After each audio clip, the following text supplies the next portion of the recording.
Pagpasok ng mga operatiba ng Presidential Anti-Smuggling Group, wala ang incheck na nagmamay-ari ng imported frozen galunggong galing China.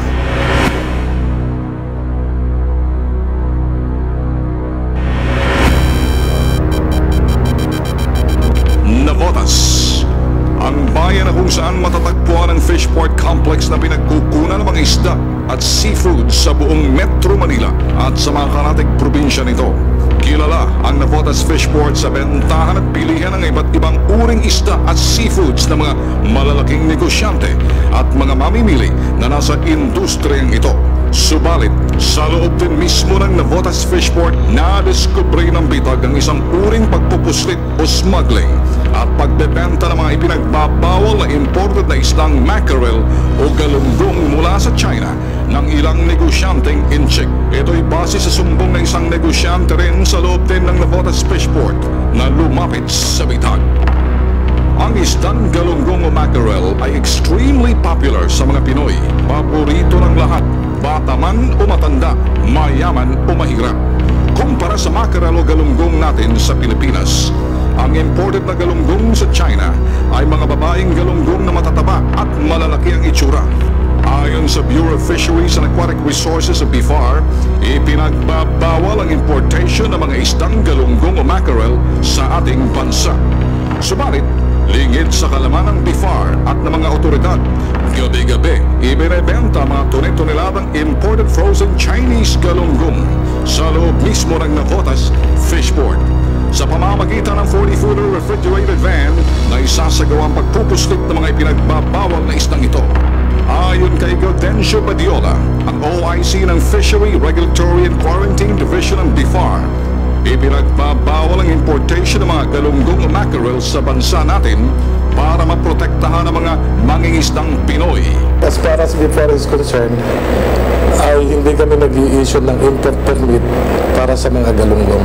Unang-una, marami tayo ditong galunggong sa Pilipinas. So, pag nag-import pa tayo, paano na yung ating mga small fishermen? Yung ating mga isda, saan pa nila dadalhin yung kanilang market? Subalit, nagagawa ng ilang malikhaing negosyante ang smuggling ng mga imported na galunggong sa pamamagitan ng diversion gamit ang importation permit ng mga cannery o magsasardinas. Ang ini-issue namin na importation permit is yung mackerel, no? Per canning yan. So pagdating nun from na-release siya sa Bureau of Customs, dapat diretso siya dun sa canning factory. Ang diversion ay isang pamamaraan na sa halip dinadala diretso mga imported frozen mackerel sa cold storage facilities ng mga kumpanya ng mga sardinas. Ito'y sadyang ibinebenta sa labas, diretso sa mga mamimili. Nagsasubmit namin sila ng mga affidavit of undertaking that yung kanilang product, no, na in-import will not be diverted to the wet market. Sabihin, hindi nila dapat ibenta sa mga palengke. Well, actually, meron silang violation doon sa Section 11, Fisheries Administrative Order number 195. Si Mang Benito, isa ring negosyante ng isda sa Navotas Fishport, lakas loob na lumapit sa bitag, dala ang impormasyong hinggil sa pagpupuslit ng mga imported na galunggong mula sa bansang China. Ano yung pinupuslit sa loob? Tulad ng frozen galunggong, container. Container? Saan galing yung galunggong? Sa pampasawa sa Chinese na sir. Nakalusot? Himotok ni Mang Benito sa bitag. Apektado silang mga lehitimong nagbebenta ng mga sariwang isda sa palengke ng Navotas. Kami ho, mga legal kami naghahanap buhay doon. Pinapasukan niya na illegal, tapos ibabagsak niyo ho ang presyo. Di kami ho mga legal ang mapipermisyo. Dahil yung mga illegal na binibenta niya, mababa ho presyo mo. Isa lang yan sa mga patagong industriya. Na halos nakilala ko na yung mga inchik na yan. Puro sa pampasawa galing. Mula inchik, makikita ba sila? Makikita ko sir pag pinuntahan ko yan.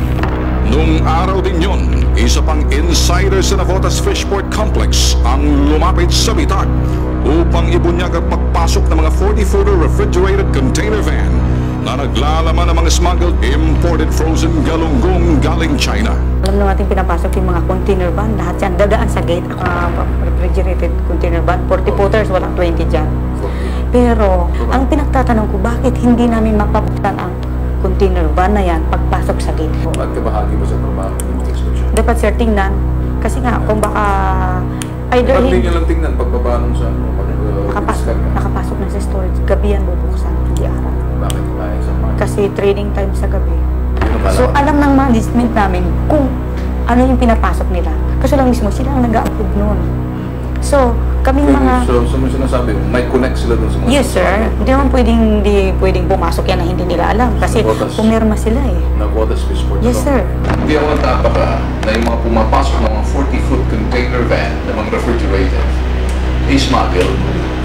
Ayon pa kay Neri, talamak ngayon ang bentahan ng mga smuggled na imported at frozen na isdang galunggong dahil ang transaksyon ay nagaganap din sa loob mismo ng storage facilities. Mahigpit na ang storage. Hindi mo makikita na sa labas. Sa loob na lang. Sa loob na lang. Yung mga tao na lang na bumibili, sila lang nakakaalam kung ano yung binili nila. Pero pagkagaling mo sa storage, isasarado yun, paglabas sa gate, hindi na rin yung bubuksan. Sa palagay mo sa prefer din din. Kasi kami, pag bibili, hindi kami nagtatanggap. Kailangan document. Kasi sir, yun ay ang sinasabing Chinese character. Ano yung sabihin dyan? Yung mga hindi siya accredited sa loob ng port na magbenta ng mga frozen fish. Tulad na. Galunggong. Kinagabihan, nagtungo na ang mga bitag undercover sa Navotas Fishport at ito ang tumambad sa amin. Galing ba ito saan? Dari China. Ah, China. Wala nang bawat. Ha? Dapat 60. Hindi naman ang China for 80. Yun, for 70. China din yan. Lantaran ang bentahan dito ng mga smuggled galunggong. 10 kilos din. Yes, ganda. Magkano yan? Pero ito, 500. Maganda yan. Madali masaklas yan. Maganda. Malalaki. Mas maganda yan dito sa amin yan. Kaya rin sa ating karamihan na ito. Magalang lalaki. Ito babae. Sunod na tinungo ng mga bitag undercover ang warehouse na pinagkukunan umano ng mga smuggled galunggong. Dito, 2 40-footer refrigerated container van ang nagsisilbing storage ng kanilang stock na galunggong.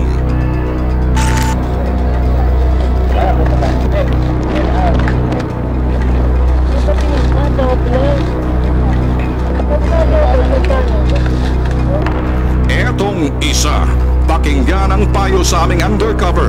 Kami pa daw ang dapat magpapa-quarantine ng mga galunggong. Pag kinain namin ito, walang problema. Wala laman, kaya nga kayo insurated ba? Kaya hindi ka insurated ba, manalam po.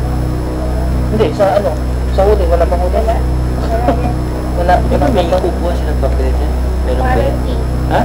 Wala, hindi. Hindi, sa kanila kukuha. Dito, sa gate. Dito, may kukuha. Kami ka mag-ano nun? Meron kayo ang kukuha. Kasi mas maganda kumuha kaysa baka sa lahat may checkpoint. Sa ikalawang gabi ng surveillance ng bitag, diretso ang mga bitag undercover sa isang cold storage na umano'y isa ring pinagtataguan ng mga smuggled galunggong. Tiyempo may delivery ang mga kulokoy. Magkano na station ko? Wala nang bawat. Ang ganda lang talaga yun. Kasi nakakakuha sa amin, nakabayo po, 60. Wow. Kasi na talaga yun, di natin sabi kasi flexible po yun. Flexible yun na, depende sa karate. Tuloy-tuloy na yata pumasok. Kapag dumating sa akin, mahal ang angkat ko. Mahal talaga ang puhunan namin. Ayun, talinaw kasi namin, yung presyo ng pinisa yan, kaya pag naglabas kami ng presyo, so 460 lahat, 460 yan, hindi kami isa presyo namin deliver. Pinag-aralan ng bitag ang mga galaw ng patagong industriyang ito sa loob ng Navotas Fishport at ng cold storage facility sa Tondo. But this is smuggled, especially if this came from China, na wala silang naipakitang import permit. As long as they cannot show yung permit to import, so we consider that this is smuggling, smuggled goods. Talagang dinadivert nila itong imported na fishery product na ito, which is converted to permit, sa ibang purpose, hindi na natin sila papayagan mag-import. Okay, sasabak ngayon sa kakaibang operation ng bitag kasama ang mga operatiba ng Presidential Anti-Smuggling Group or PASG. Ang aming subject, galunggong. Uring smuggling ang tawag dito. Ay pumapasok ito na walang permit at kumikita yung mga tiwaling negosyante, hindi na may monitor ng ating pamahalaan at ang kawawa rito yung ating mga malilit na mangingisda na Pilipino. Kaya titignan natin ang sasagawang bypass. I hope it's gonna be successful kung kaya't nakahanda na ang bitag on the way to NDI.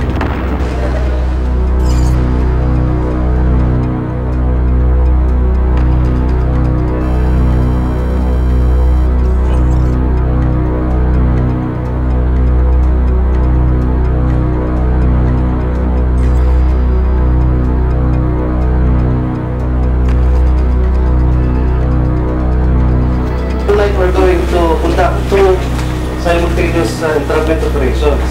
There were people in Navotas as well as in Tondo who were smuggling or illegally importing frozen fish or so-called yung galunggong.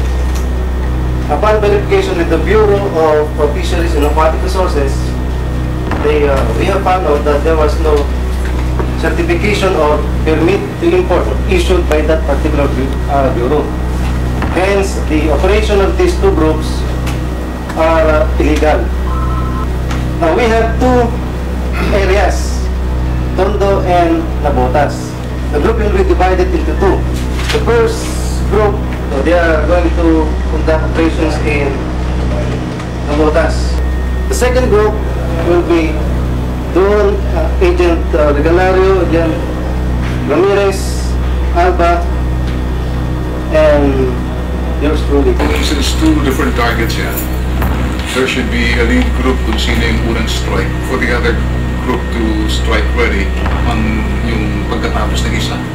Simultaneous kasi. Unless kung simultaneous, we're ready. O yan, ganun. Sila na lang mag-usap. Kayo na lang mag-usap, kayo na mag-usap, kayong bibili. Positive.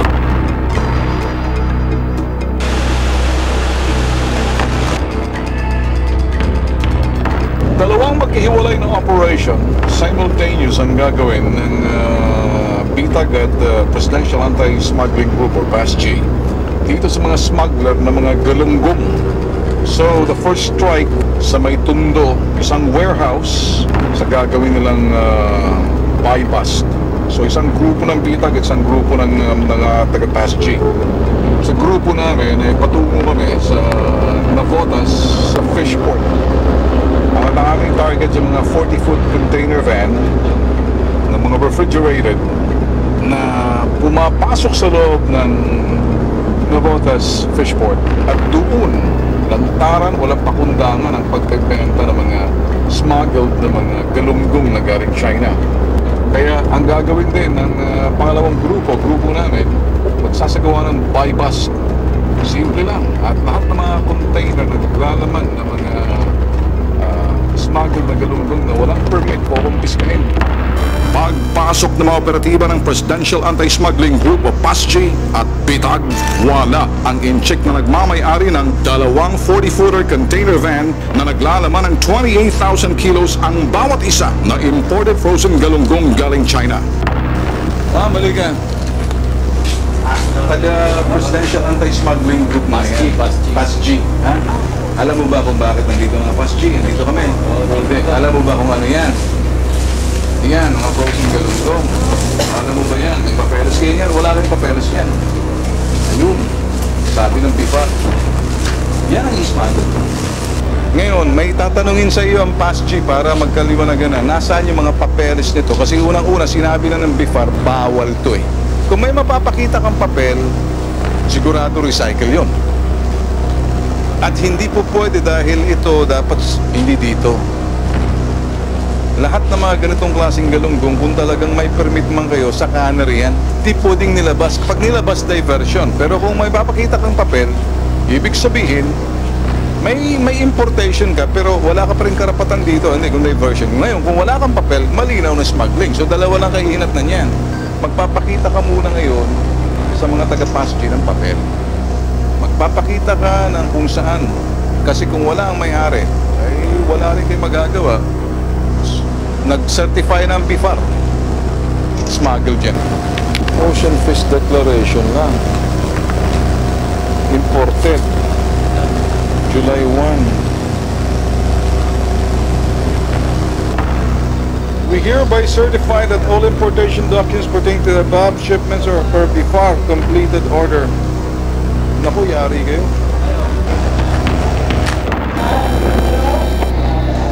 Samantala, sa Team 2, kung saan ang target site ay cold storage facility sa Tondo, Maynila,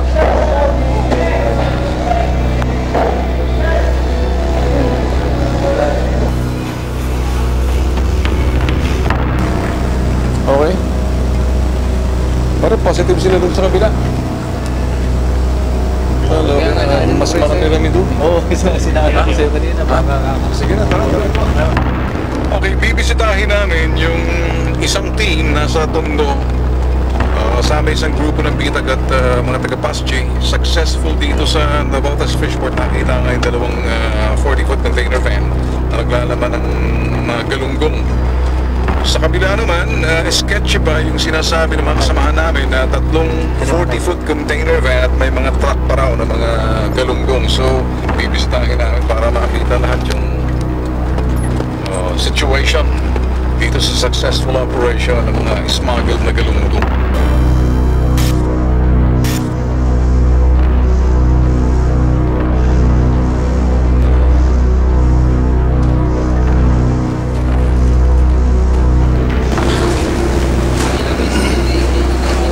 Magamang nakakain ka natin, hindi mo alam. Ha? Kaya hindi mo na malaman yun pag niluto mo na kung smuggled yan o imported.